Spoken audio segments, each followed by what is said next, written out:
Cela restera comme l'image marquante de ce Nantes-PSG. L'incroyable attitude de Tony Chaperon, bousculé involontairement par Diego Carlos, à qui il tente de mettre un coup de pied. L'arbitre qui n'en reste pas là et donne un carton jaune au Brésilien, son deuxième, entraînant son exclusion dans l'incompréhension générale. J'ai été voir l'arbitre à la fin du match pour lui demander ce qui s'était passé. Il m'a dit qu'il avait pris un coup. Donc voilà, c'est pas ce que j'ai vu sur les images. Mais voilà, il va y avoir des gens beaucoup plus compétents pour traiter ces images et puis on verra ce qui se passera. Depuis, Tony Chaperon a présenté ses excuses à Diego Carlos et la commission de discipline a blanchi le Brésilien. Avant cette scène grotesque, il y avait eu tout de même un match, un bon match même, démarré en trompe par les Parisiens qui trouvent la faille dès la 12e minute grâce à Di Maria. L'Argentin, tout près de doubler la mise sur un service de Rabiot. En seconde mi-temps, les Nantais haussent leur niveau de jeu et rivalisent avec Paris. Diego Carlos, puis Salah sont à deux doigts d'égaliser. Puis vient un coup franc excentré, repris de la tête par Salah, qui croit avoir marqué. L'arbitre de touche indique malheureusement un hors-jeu inexistant de l'Argentin. Le score en reste là, malgré un bon match, les Canaris s'inclinent. Ils auront l'occasion de se relancer dès mercredi en déplacement à Toulouse.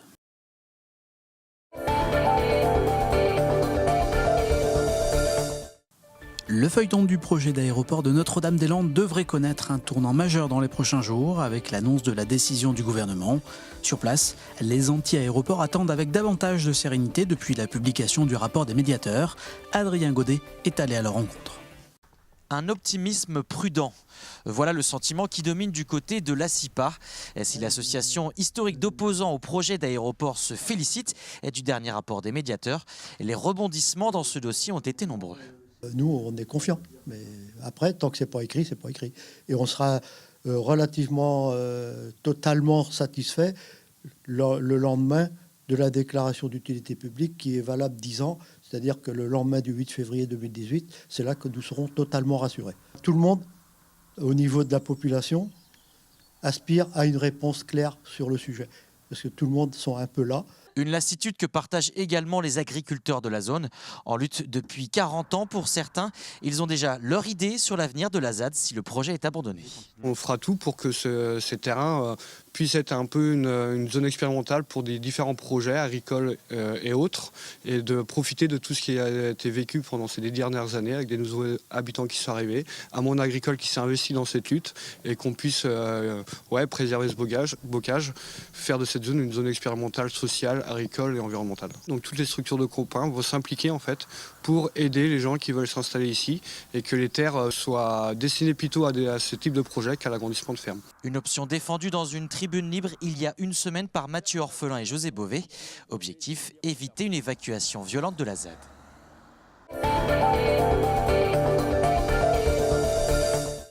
C'est un nouvel élément dont les pro-aéroports veulent se servir pour mettre la pression sur le gouvernement. L'association Les Ailes pour l'Ouest vient de communiquer un sondage effectué début janvier sur un échantillon de 1000 personnes. Il porte sur les conséquences pour le gouvernement d'un abandon du projet.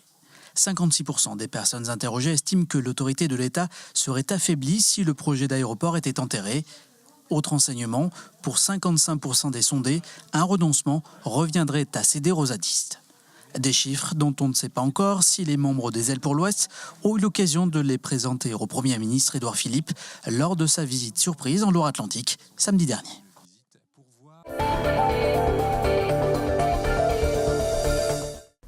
Ce lundi, plusieurs dizaines de surveillants pénitentiaires étaient rassemblés devant l'établissement de Carquefou. Une mobilisation en écho à l'action nationale lancée après l'agression d'un surveillant dans la prison de Vendin-sur-Veille dans le Nord-Pas-de-Calais. Les syndicats entendent dénoncer cette agression et réclament plus de moyens pour encadrer les détenus. On demande la création de structures adaptées, structures de petite taille, dans lesquelles des personnels auraient une formation spécifique pour emmener les détenus donc, vers le bon chemin, mais également en termes de sécurité, puisqu'ils auraient tous les tenants et aboutissants pour pouvoir assurer leur sécurité. En termes de réalisation, on sait que ça va prendre du temps puisque ça nécessiterait la construction de certains établissements pénitentiaires. Néanmoins, nous avons quand même des structures adaptées, de nouvelles structures sécurisées et adaptées qui pourraient commencer ce début de travail, donc commencer à porter un signe positif sur nos revendications. C'est un sacré recrutement que le NLA vient d'officialiser ce lundi. Les handballeuses nantaises compteront dans leur rang la saison prochaine pas moins de 3 internationales françaises de plus. Les arrivées de Camille Aiglon, Paul Baudouin et de la gardienne de but Catherine Gabriel ont été confirmées. Elles rejoindront Blandine Dansette et Kalidiatou Niakate, sacrée championne du monde en décembre dernier avec les Bleus. Un recrutement de haut niveau auquel le futur coach nantais Frédéric Bougeant n'est certainement pas étranger et qui confirme les ambitions nantaises pour les prochaines saisons. En attendant, le NLA poursuit son championnat de LFH. Battu à domicile samedi dernier par Nice, les Nantaises sont désormais 5e au classement.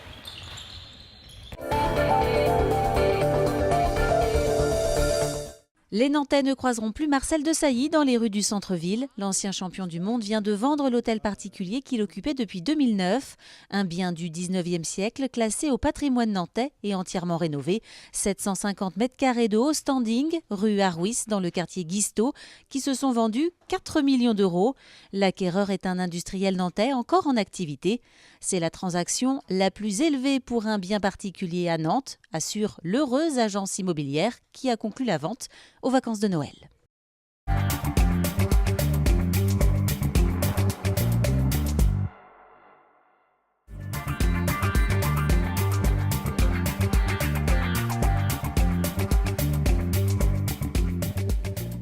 Aujourd'hui, on est dans une décision inédite à la ville, puisque nous avons fait le choix d'investir 160 millions d'euros sur les 5 prochaines années pour créer 5 nouvelles écoles et étendre 15 écoles existantes pour répondre simplement à l'évolution de la démographie scolaire sur notre ville, puisque nous sommes dans une ville qui grandit avec des familles, des enfants.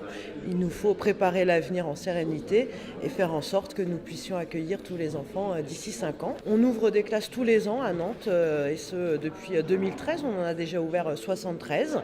Aujourd'hui, il nous faut accompagner l'évolution de la ville et se préparer à accueillir aux environs 2000 enfants qui devraient arriver dans les 5 prochaines années.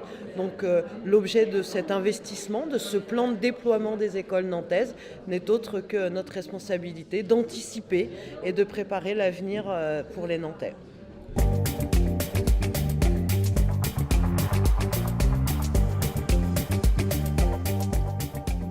À Nantes, vous savez, l'éducation a toujours été une priorité. C'est aujourd'hui encore le premier budget de la ville avec 88 millions d'euros tous les ans pour faire en sorte que la réussite éducative, que l'émancipation finalement des enfants se fasse. Aujourd'hui à Nantes, on ouvre des classes, nous avons les moyens que nous donne l'éducation nationale. Ça n'a pas toujours été le cas. Selon les périodes, il y a des moments plus tendus que d'autres en termes de moyens humains donnés notamment. Aujourd'hui, nous arrivons à travailler sereinement et en partenariat avec l'éducation nationale.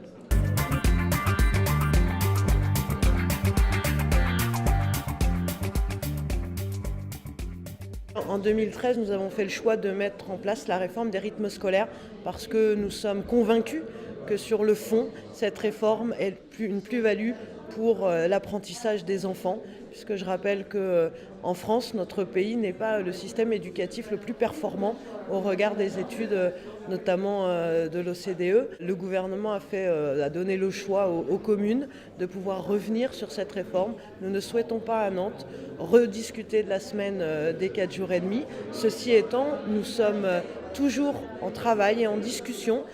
Et nous souhaitons réfléchir à l'avenir et notamment à tout ce qui se passe sur le temps extrascolaire.